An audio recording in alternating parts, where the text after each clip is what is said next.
we're already 4 weeks into pushing the conversation forward. And up until this point, it's been thoroughly inspiring for me to have each and every guest on. Today, we're joined by two very special guests that Crystal's going to introduce momentarily. But before we get to introductions, I want to remind you that if you've missed the series or want to rewatch, you can go to Mayweather Promotions Facebook or YouTube. Crystal, take it away.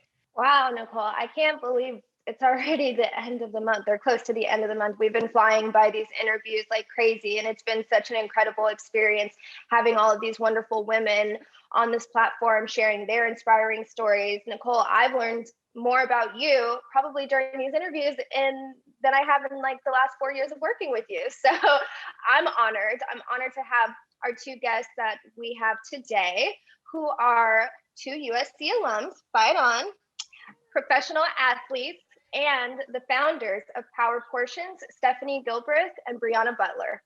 Hi. Hello. Thanks for having us. We're so excited to have you ladies with us. So we like to start off our interviews with one of my favorite parts of the show, which is the icebreaker. And today we're going to do a this or that. So we have both sisters on together. I'm excited to see what your answers are going to be. I have a feeling they're going to be complete opposites. Yeah, probably. And Nicole is going to be my timer. So whenever you ladies are ready, I will get started. Okay. We're ready. Okay. Start now. Winter or summer? Ooh, winter. Summer for sure. Crocs or slides? Crocs or slides? Oh, Crocs. Slides. Crocs are uncomfortable. Brianna, no. Gels or natural nails? Natural nails. Gel, no. Oh my gosh. It lasts way Natural longer. nails. Jeans or sweatpants? Sweat. Yeah. Instagram Reels or TikTok? Neither. Oh my gosh, I don't know how TikTok. to do either one. Air Forces or Jordans? Jordans. Air Forces. Oh my gosh. I cannot Biggie or believe you said Tupac? that. Tupac. Let's go. I'll go with Tupac. Okay. Morning or night? Morning. Night. Oh my gosh. No. Night. Cycle or roller? That was fun.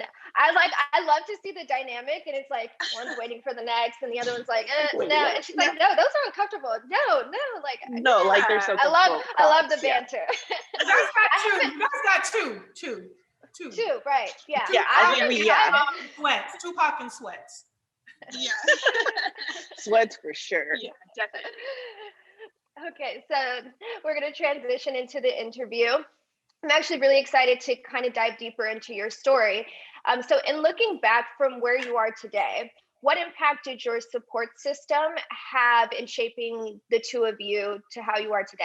I think it had a huge impact. Like our parents, and it really like is a transition because at the beginning when we're playing sports, our dad was a professional athlete. So he was able to kind of groom us and let us know, okay, like this is how you have to, you know, like take care of yourself as an athlete, how you present yourself as an athlete. And he kind of instilled like the work ethic in us in sports, and then transitioning into entrepreneurship and with Power Portions, we then like kind of tap into our mom's realm, and she's always like impacting us in every single way. Like she's our go-to for everything. So both of them have had like their like main time with us when it comes to like our careers and everything like that. So they've had a huge impact. That's awesome. And I feel like it's important to note that, like you said, he showed you both sides, how to present yourself as an athlete, but also how to navigate in that space. Is there any like tidbit of advice that you can share with us, with the world on, you know, just something that he taught you guys in presenting yourselves to the world as athletes?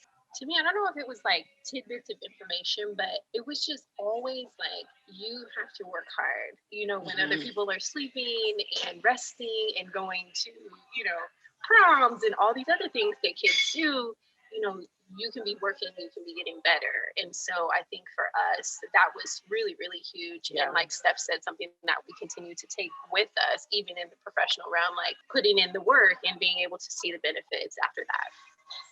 When were you introduced to basketball? Do you remember at what age? And can you both walk us through how your youth, high school years, and even college years were playing the game? Yeah, so oh my gosh, I think we were like 4 or 5. Like it was like we were little, just shooting it in our dad's arms. Like we started early, but we started like actual like youth leagues and stuff, I want to say at 6. And so from there, it just, we went on into our 20s and started playing. But yeah, it was, youth leagues like that starting out. And then we both went to Cinco Ranch. We grew up, that was our high school in Katy, Texas. And we played there, had a great career. And then we went on to play at USC in California. And that was amazing. Obviously, I had extended years after that. I tore my ACL a few times. So we ended up leaving like back to back. I think I left after Bree. And then I actually transferred to New Mexico State to play with my old coach and started grad school there for a year. And then I went to go play professionally. And then Bree, she went off to play professional like right after college, demanding things like she was going in. Yeah. She had my journey started a little differently too, because Steph was into all these sports and I was not. I just was like, I don't want to do. She was a gymnast. I don't want to do any of it. And so I would watch her, and as I saw her passion for basketball grow, it definitely instilled something in me. And I said, okay, well, if she can do it, then maybe I'll give it a try. But to that point, everything that I had given a try that she had done, I hated it. But ended up falling in love with basketball, and just like Steph said, going through Katy, Cinco Ranch High School onto USC, and then going professionally was such a journey. Once you do get to that professional level, it's like, wow, I've spent almost 20 years of my life really putting in a bunch of time, and it's finally paying off. And so I was definitely so grateful to have that time to play in the WNBA, play overseas. I played in China, Belgium, Poland, and while I was there, it was awesome because everything was so close. You could travel so much. And I think that was probably one of my greatest memories, is being able to travel. But it was definitely a wonderful ride while we were on it. Hey, you guys have like a great story to be like sisters and like played basketball. Little sister kind of couldn't find where to fit in with big sister in anything, and then all of a sudden you guys find love for the game, and you go on to be professionals. You go to the same college for some time. I mean, it's like I was telling Crystal, I was like, I kind of know their story, but I haven't like heard their story. Like, you know what I'm saying? Like, to hear you guys like tell it, I think it's just so like, this is a very unique and special experience that you guys got. Yeah, we definitely, it's crazy how everything panned out. And I know, our parents were definitely excited to, for basketball to kind of take us into college and stuff like that. So that was pretty amazing. Our last year playing overseas was 2014, 2015 year. And we were wondering at that point, will we ever play together professionally? Because up until then, we had played on the same teams our whole life. Every year. And so we're thinking, okay, well, hopefully at some point we'll be able to play at least close to one another, maybe on the same team. Didn't work out that we didn't end up on the same team, but our last year we were maybe 2 hours away from each other. I was in Belgium and she was in Germany. And so we would drive back and forth to see each other. And that was really awesome, because you're able to really see someone that you're pretty much connected at the hip with, really enjoying their lifelong dream. So it was definitely a wonderful experience. That was one of the things I was going to touch on, is most people have to experience these changes by themselves, having to move to a different state, whether it's for college or going to the professional league or whatever it is. And you guys had the opportunity to do it together the entire way. Was this something that you guys planned on doing from the jump, going to the league, playing basketball? Like, was that always the plan, or it just kind of happened? I wouldn't say it was always the plan. I think we really just enjoyed playing the sport and playing it together. Like, that was our thing. We never wanted to play against each other. It was like a joke if we played against each other. And I think we just really enjoyed, like, because I mean, we're best friends. Like, we literally are best friends. So it was just like, oh, I'm playing the sports, and going back to like our parents, they were always like, remember, this is extracurricular. Like, it's education, then, you know, sports. So we always thought about that first. And so I think eventually it ended up being a goal that we set, like, okay, I want to make it professionally, like each year or each for, you know, whatever the next step is, like, okay, I want a scholarship. Okay, now like I'm here, I can go professional. Like that's my next goal. So overall, it wasn't the larger picture, but eventually it became a goal that we wanted to tackle. Just like Steph said, it was really the next stage. What's next for us? You know, when you're high school, what college are you going to go to? When you're in college, where am I going to go professionally? And even when you're pro, you're thinking, okay, what country am I going to be in next? Or will I play WNBA for how long? When will I retire? So you're always kind of thinking about the next step. But the seeds were definitely planted, I would say, especially when the comments were in Houston, big time. had their back-to-back championships. It's crazy. You know, I like to brag a little bit. I wasn't on the team or anything, but So you guys have already at this point accomplished incredible things, you know, playing together in high school, in college, and going overseas and traveling the world and kind of having these monumental things together that you're sharing. So like you said, you guys were always thinking about the next step, the next plan. At what point did you transition out of your career, and was it easy to kind of understand what the next plan was from professional sports into your careers? I mean, I kind of knew what I wanted to do, but for the most part, once I retired from playing, I was kind of just like, ooh, what am I going to do? And that transition was kind of hard for me. And I know, you know, it's different for Bree, but for me, it was like I had to take it one step at a time and just really figure out what I wanted to do. I had interned with my parents for a little bit, so I got to dabble in marketing and advertising and kind of see like if that's something that I liked. And I kind of picked up more on the social media side, and that, you know, kind of took off it for itself. But it took a couple of years for me. And I think that's a part of being a professional athlete that people don't talk about a lot, because you dedicate so much time of your life to sports, and then you don't really know, you have an idea, but you don't really know what you want to tap into. So it took a few years of figuring out and kind of tapping into different realms and seeing what I like, because I'm really, you know, like big on doing things that I love. So I wanted to make sure that I was doing things that I really wanted to do. So I would say it took like 3 years, you know, post-career to really like tap into my career and then really get into power portions, because we started that right after we retired, but we had to figure out our lane, you know what I mean? So that's kind of for me. yeah, I knew what I wanted to do. So I had this vision in my mind of what I wanted to do. I had already started working towards my registered dietitian's license while I was playing.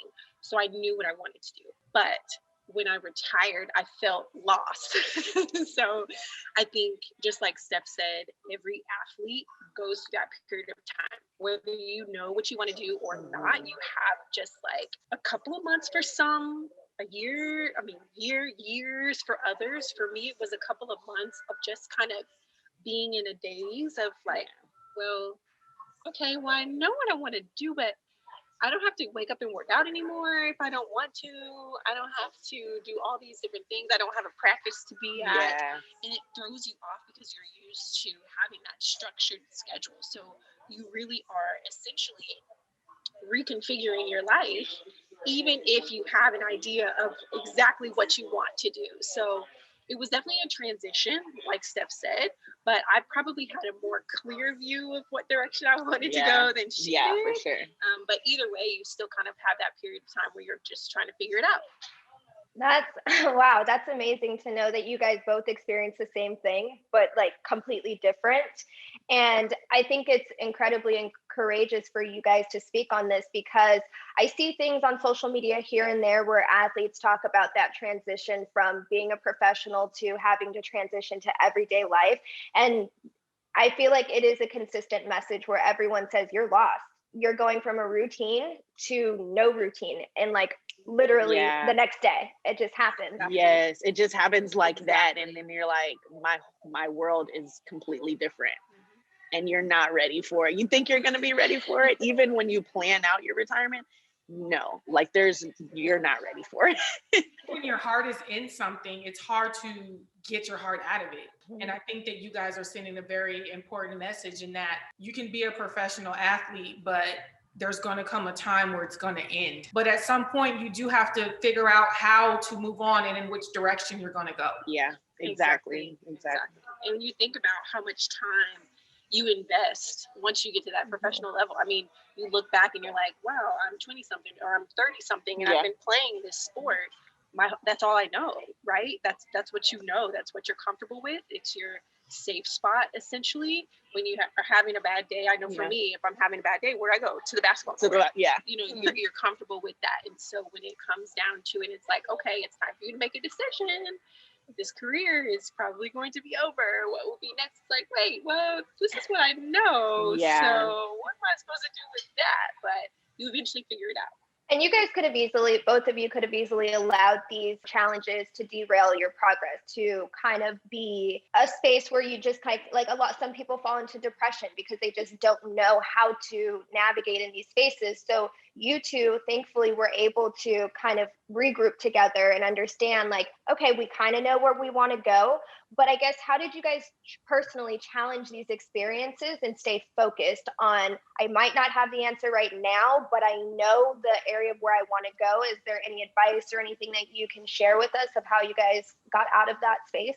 I think it was really big to have family around. Like, we're really a really close family. So for me, like, anything that I'm going through, I know that I can lean on them to kind of give me advice on what I need to be doing or how do I get through this, and trying to talk to other athletes that have gone through the same thing. Because at the end of the day, all athletes, like we said, have gone through this process and you're all trying to figure it out. So it's like, is this normal? Like, am I supposed to be going through this? How do I navigate these feelings and still like show face and make it come off as like I'm happy, but I'm great in retirement, but I'm not really, you know, and so it kind of goes back to, you know, our dad telling us how he went through retirement and how he got through, you know, that whole process of depression, like the athlete depression, and how to pick yourself up, you know, and transition into your next career, because now you're starting a full-on new career from the bottom. You know, when normally people are starting, you know, in their early 20s, you're starting mid-20s, maybe late 20s, and it's like, oh, now I feel like I'm behind the ball on everything. So I think learning from them and having a strong support system with friends and family that actually allow you to like go through those emotions was a lot for me. I think for me, it's just reminding yourself to tap into that resilience that you have as an athlete. So it's an innate personality trait, essentially, that you have as an athlete, to be resilient, right? So when you're playing, you go through injuries, you go through tough times, tough seasons, etc., changes. You know, maybe you're getting traded from one team or to another, or maybe you're getting released from a professional team. I remember the first time I got released, I was like, what? How could that even happen? And then you realize, oh, that does happen. And you have to tap into the resilience that you have naturally as an athlete. And the same goes for when you're making that transition, utilizing that, because you're always going to have it. It doesn't go away. It's going to stay there even after retirement is over. So I think that would probably be my biggest tip for anyone that is making that transition. Like, it's in there. You just have to use it in a different way now. You're not using it so much to push yourself through a workout or get out there and go in overtime and perform at your best, but now you're using that resilience to help you pick yourself up by your bootstraps and get back on your feet and move forward. Tough times don't last. Tough people do. Facts. So you guys both decided, okay, we're going to start this company, Power Portions, which I think at the top of the call you mentioned your mom. She's the reason why we tapped into entrepreneurship, essentially. Okay. So she started her own business. Her and my dad started a business together, an advertising agency in Houston. They've been around for over 30 years now. So seeing that was a prime example for us growing up as women, as girls, and then turning into women, obviously, and saying, wow, this is something that I have the capability of doing. When it comes to nutrition, that's something that I personally tapped into at a young age, I guess, even in high school, just seeing family members and how they are experiencing different health conditions that could have been impacted by the nutrition that they were putting in their bodies. And I remember my dad actually had a heart attack when I was in high school, and we were in the hospital and they said, okay, the registered dietitian is going to come in. And I'm thinking, why? What is a registered dietitian? He's had this heart attack. Like, we need a doctor. Like, somebody needs to tell us what's going on. And then she came in and started talking about how his diet really can impact his survival later on, and how it really could have changed his scenario to begin with. And so from that point on, I'm thinking, oh, okay, I didn't realize that. And so kind of took that into college and really, really tapped in when I was a professional athlete. I would say that's when I took it the most serious, and I saw the dividends come. As an athlete, I'm thinking, okay, I had my most successful year playing professionally whenever I was really focusing on my nutrition. So that really did it for me. I was like, all right, I'm set on this. I definitely have a passion for it. And I thought it was really necessary to build something that would give other athletes access to the same type of resources. I think I tapped into it in college. So backtrack from there, I've always dealt with injuries. So it's been something that has been very consistent in my basketball career. So when I was in college, I had back-to-back ACL tears. I had 3 of them in college. And so my sister she actually made it a point to like, okay, let's try to figure this out. Like, maybe we can change how you eat and your nutrition and go from there and see if that impacts how your injuries and see if we can get you back on the court and da-da-da. And so she started cooking and everything like that. And it really made a difference. And so from that point on, she's always been my go-to. I'm like, no, let me ask Bree, like, even before she had her credentials. So, but that changed my life and my career, because I don't think I would have had what it takes to go into professional basketball. And I think that's what got me into it, because I know that change can help other athletes. So essentially, that's what I wanted to bring to the table. And then on another end, when I was at USC, I got to intern with one of my professors and work with children at the Boys and Girls Club. And his expertise was on childhood obesity. And that was something that I really took to. And I was just amazed at, the numbers and everything that was going on. And I just had no clue that this was happening in the US. Like, I guess we were just like oblivious to what's going on in the world. From that point on, I was like, there has to be a change. And so that's really, really close to my heart and something that I've always wanted to tap into. You guys sharing this is very important to, especially young athletes, what you put in your body, really all athletes. What you put in your body is going to affect your outcome and your performance. You can be as talented as you want to be, but when you're not eating right, when you're poisoning your body, when you're not sleeping, when you're not taking care of you, it is going to affect your performance. And then to take it a step further and tap outside of the athletic world, because everyone's not an athlete, and just everyone, obesity is a problem, and nutrition and lack of good nutrition and even education is also very important. And I think that you guys sharing all of this information is very meaningful to everyone.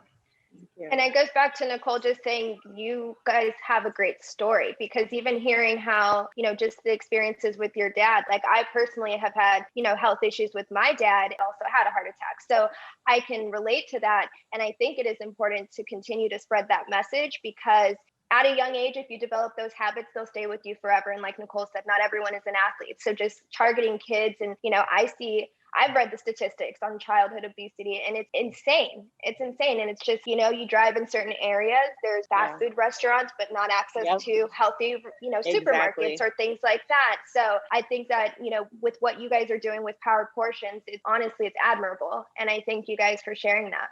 That's part of the reason why we started doing a Fight for Fitness event. It's a community event that we do with the Floyd Mayweather Jr. Foundation. And it's really to do exactly what you guys are saying, is get the word out to everyone. Make fitness a part of your lifestyle. Make it a part of your culture. Let everyone, young, old, doesn't matter your gender, doesn't matter if you're an athlete or not. Let's just come out and have a good time. And I'm not Mhm. an expert. I need help. I wish you guys were right here. So I need meal prep. I don't have time, but I'm definitely not in the fast food line either, so definitely having that balance and just knowing that you need to incorporate it into your lifestyle like you do everything else. Transitioning into something completely different, but is there something that you two can pinpoint that you cannot live without? Oh my gosh. I have to say candy. I'm like a sugar fiend. I've really That was just talking about that was priceless. That was priceless. And let me tell you, because Bree, anytime she does like a plan for me or something else, I'm like, Bree, okay, like what can I have? I like my ice creams and my sugars. And so she'll figure out a way, she'll always plug it in there somewhere, but she's taken me off of sugar for a long time now. But that I just cannot, like I want, that's my thing. I just love candy. That was probably the most honest and candid answer you could give. And it's true. I can vouch for that. It's definitely true. For me, it's not food related, though. Like there's lots of foods that I love, and I'm not gonna lie. But for me, the one thing that I cannot live without is my family. Like I have to have my family. So my husband, my son, we got the baby girl on the way, my sister, my parents, my cousin, like they're such an important factor in my life. And so for some people, they can go so long without seeing family or like being around. I am not like that. I'll break down. I'll be like, oh, somebody come visit me, like or FaceTime or things like that. So family is definitely like, I cannot live without. And Bree, is there like a short answer for the people who do have a sweet tooth that you would recommend? The thing about it is, one, you always have to make sure you're eating enough food. The problem I see with people that have like an excessive sweet tooth is that they'll go all day without eating, and then they'll kind of like binge out on Hershey's or like Sour Patch Kids, or they'll go to the grocery store starving and then go down the candy aisle. Like, don't set yourself up for failure. Eat enough throughout the day. And when you do that, then you can make room to actually indulge in those sweet treats in a mindful manner, as opposed to saying like, well, I haven't eaten and I'm starving, so I'm just going to go all out.